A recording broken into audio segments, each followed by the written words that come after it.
If you like our video, click the button to subscribe to our channel and get easy access to new content.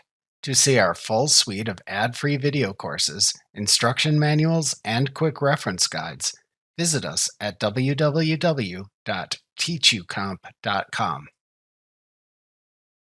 In Excel, full screen mode maximizes the amount of worksheet area by removing everything else from the Excel window. To switch to full screen mode in Excel, click the Ribbon Display Options button in the lower right corner of the far right button group in the ribbon, and then select the Full Screen Mode command. To temporarily show the ribbon again in full screen mode in Excel, click the ellipsis mark button in the upper right corner of the screen. To exit full screen mode, click the Ribbon Display Options button again, and then choose the Always Show Ribbon or Show Tabs Only choice as desired.